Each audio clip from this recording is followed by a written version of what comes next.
Good morning po, sir. So, sasagutin ko yung pinakauna, which is yung ballast water management.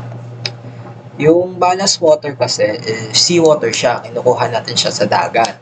Nakakatulong to sa barko natin kasi nagkakaroon ng balance and stable yung barko while traveling.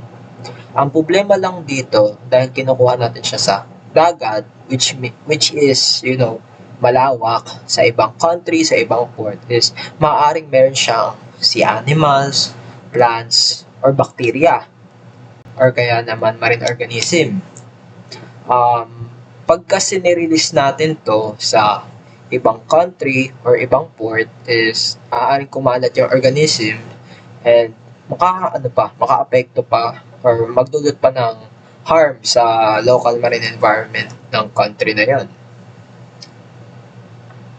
Para naman ma-avoid natin to, yung mga barko is nagre-required ng lunas or management sa kanilang ballast bago mag-release.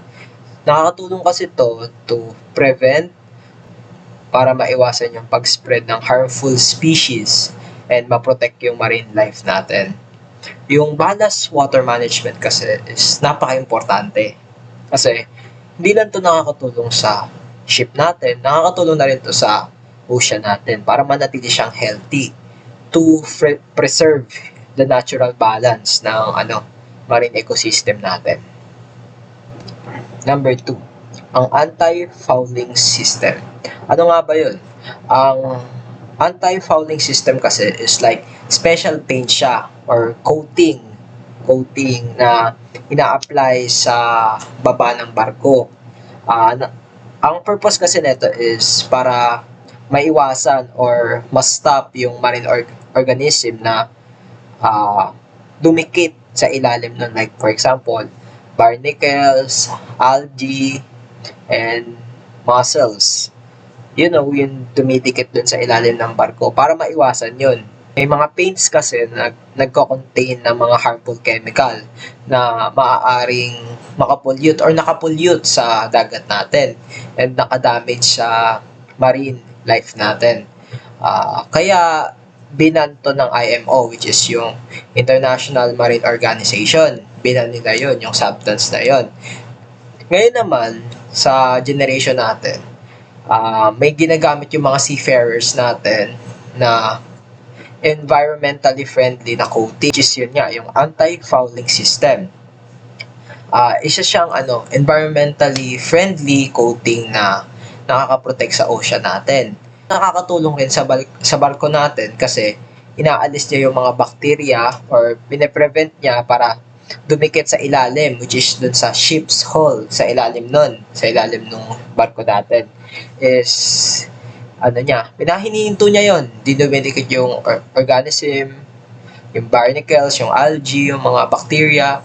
So, nakakasave tayo ng fuel kasi hindi siya nagiging drag down, hindi siya bumabagal. And, yun, save fuel efficiently. Nakaka-travel tayo more efficiently. So, bukod dun sa dalawa ko nabanggit, meron pa tayo which is yung MARPOL. Ito yung MARPOL naman is nakakatulong to prevent pollution like oil, garbage, sewage, harmful chemicals, and yun nga yung air pollution or air emissions sa barko natin. Maraming aspect ang MARPOL kasi na-discuss na rin and nakapag self-study na rin tayo about it. And meron tayo which is yung MARPOL Annex 6. Ito naman is naglilimit ng harmful gases na nire-release sa barko or nire-release ng barko para ma-reduce yung air pollution natin. Lalo na may mga climate change tayo nang nangyayari para na rin mabawasan or malabanan yung climate change. Also, may fina-follow tayo na energy efficient rules such as yung Energy Efficiency Design Index, yung tinatawag nating EEDI. And sa na rin, Carbon Intensity Indicator, CII. Nakaka-encourage kasi ito sa barko natin para, yun nga, makabawas tayo ng fuel sa barko kasi mahal ang gasolina ng barko. And para na rin makaproduce tayo ng fewer greenhouse gases para makatulong din tayo sa mundo natin na hindi tayo masyado nakaka-apekto ng pollution. And nag-ooperate tayo more environmental friendly way. Lahat ng regulations na nakapaloob doon sa MARPOL is makakatulong sa barko natin, magiging malinis, cleaner, safer, and sustainable sa future. Kasi mas tatagal yung barko and yung mga doon nananatili doon.